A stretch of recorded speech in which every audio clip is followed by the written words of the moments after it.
سامعین، آج کی گفتگو یتیموں کے ساتھ، کمزوروں کے ساتھ، غریب لوگوں کے ساتھ اور بچیوں کے ساتھ نرمی اور شفقت سے پیش آنے کی گفتگو، کیونکہ اللہ رب العالمین کا فرمان ہے کہ ارأیت الذی یکذب بالدین فذلک الذی یدعو الیتیم ولا یحض علی طعام المسکین۔ رب کریم نے ارشاد فرمایا، کیا آپ نے دیکھا ہے، یعنی اس آیت مبارکہ کے اندر رب العالمین اپنے محبوب سے مخاطب ہو کر یہ بات ارشاد فرما رہا ہے کہ پیارے حبیب، کیا آپ نے دیکھا ہے اس کو جو جھٹلاتا ہے روز جزا کو، یعنی قیامت کے دن کو جو جھٹلاتا ہے کہ کون سی قیامت قائم ہونی ہے، کون سا قیامت کا دن آنا ہے، کون سا حساب و کتاب دینا ہے۔ تو فرمایا کہ کیا آپ نے اس شخص کو دیکھا ہے کہ جو یہ بات کہہ رہا ہے، اور پھر فرمایا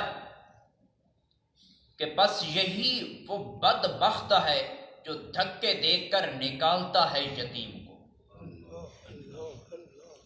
یعنی یتیم اگر اس کے پاس آئے کوئی چیز ضرورت کی چیز کے لیے، یا اس کا اپنا قریبی رشتہ دار ہو جو وہ اس کی کفالت کرتا ہو اور کسی بات پہ وہ کوئی چیز طلب کرتا ہے تو یہ اس کو دھکے دیتا ہو، اپنے سے دور ہٹاتا ہو، وہ چیز اس کو نہ دیتا ہو، تو فرمایا کہ حقیقت کے اندر یہ بندہ کیا کر رہا ہے کہ یہ روز جزا کو جھٹلا رہا ہے۔ اور پھر فرمایا اور غریبوں کو وہ کھانا بھی نہ کھلائے، یعنی اللہ نے اس کو رزق دیا ہو اور یہ کوئی غریب اس کے پاس آئے کھانا طلب کرے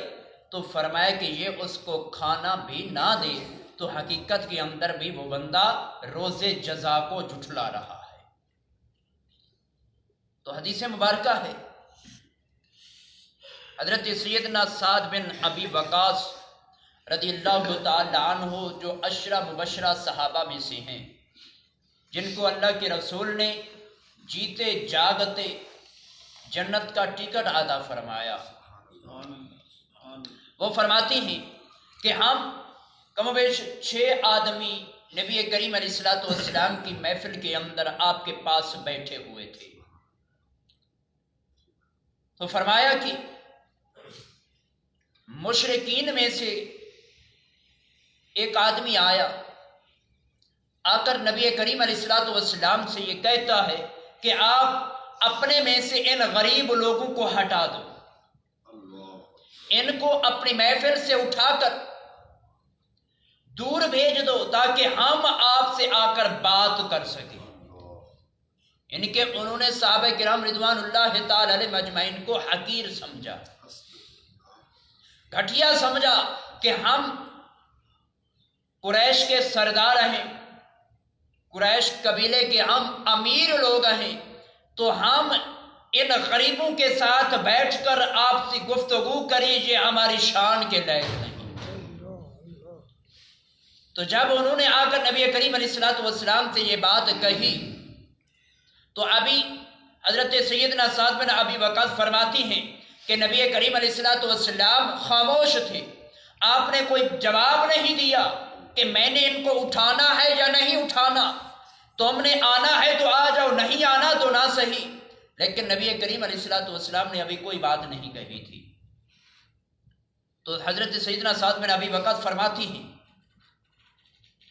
کہ اتنے میں اللہ رب العالمین کی طرف سے یہ آیت کریمہ نازل ہوئی، جبریل امین رب کا یہ پیغام لے کر آقا کی خدمت کے اندر حاضر ہوئے، وَلَا تَطْرُدِ الَّذِينَ يَدْعُونَ رَبَّهُمْ بِالْغَدَاةِ وَالْعَشِيِّ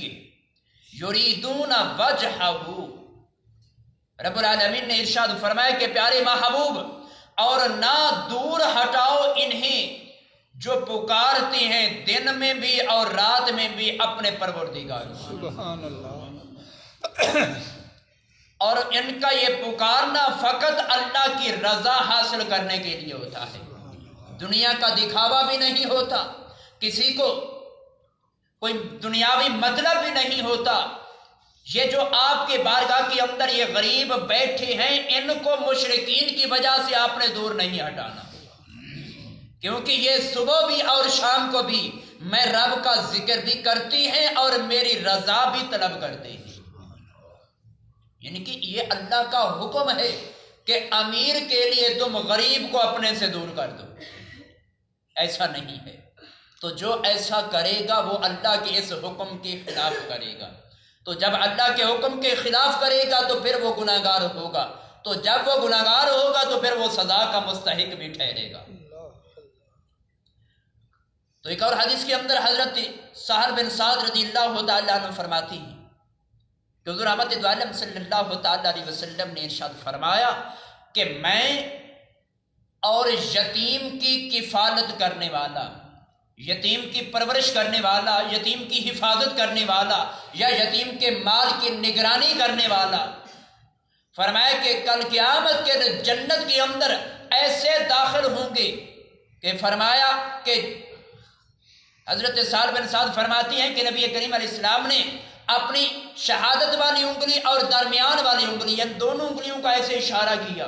فرمایا کہ جیسے یہ دو انگلیاں آپس کے اندر ملی ہوئی ہیں، فرمایا اسی طریقے سے یتیم کی کفالت کرنے والا بھی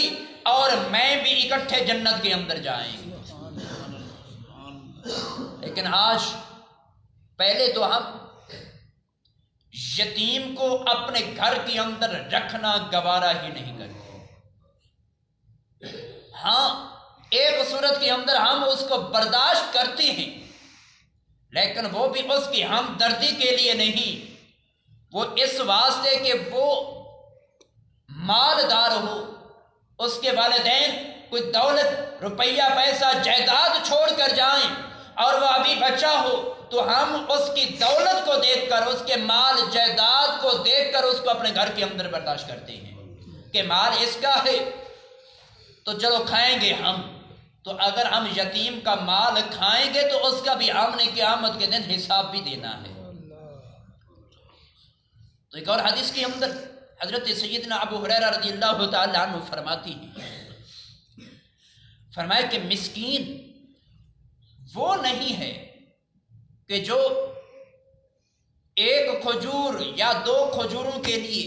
یا ایک لقمہ یا دو لقموں کے لیے فرمایا کہ وہ مارا مارا پھرتا ہو، جیسے آج کل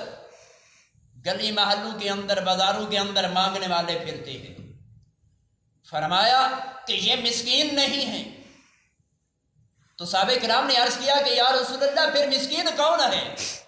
کہ ان کے پاس تو کھانے کے لیے نہیں ہوتا، یہ جا کر مانگ کر کھاتی ہیں؟ تو نبی کریم علیہ السلام نے فرمایا کہ یہ مسکین نہیں، مسکین وہ ہے کہ جس کے پاس کھانے کے لیے بھی کچھ نہ ہو اور کسی کے آگے ہاتھ بھی نہ پھیلائے۔ تو فرمایا کہ مسکین وہ ہے، یعنی کہ وہ کسی کے آگے ہاتھ پھیلانے کو اپنے لیے وہ عزت کا یہ سودا نہ سمجھتا ہو۔ فرمایا کہ وہ کسی کے آگے ہاتھ بھی نہ پھیلائے، کھانے کے لیے گھر کے اندر بھی کچھ نہ ہو، پھر بھی رب کی رضا کے اوپر راضی رہے کہ مولا اگر تم میرے لیے اس حال کے اندر راضی ہے تو میں تیری رضا کے اوپر بھی راضی ہوں۔ لیکن آج جو ایسا کرتے ہیں، بلکہ علماء نے تو منع کیا ہے کہ یہ در در پہ جو آ کر دروازے کھٹکا کر جو خیرات مانگتے ہیں ان کو نہیں دینی چاہیے۔ تو آگے سے سوال کرنے والے نے کہا کہ حضور پھر کس کو دینی چاہیے؟ تو فرمایا کہ وہ اس لیے کہ یہ حق والوں کا حق مارتے ہیں، جو خیرات لینے کے حقدار ہیں، جو مانگنا محسوس عزت کے لیے وہ اچھا نہیں سمجھتے، تو وہ ان کا حق یہ لے جاتے ہیں۔ تو اب ہم اپنے محلے کے اندر دیکھیں کہ کتنے غریب ہمارے محلے کے اندر رہتے ہیں، کتنے یتیم رہتی ہیں، کتنی بیوہ عورتیں رہتی ہیں کہ جو مانگتی نہیں، لیکن ہم جو در پہ مانگنے کے لیے آتی ہیں ان کو دے دیتی ہیں، ان کا حق دوسرے لے جاتی ہیں۔ تو اگر ان کا پیچھا کیا جائے، دیکھا جائے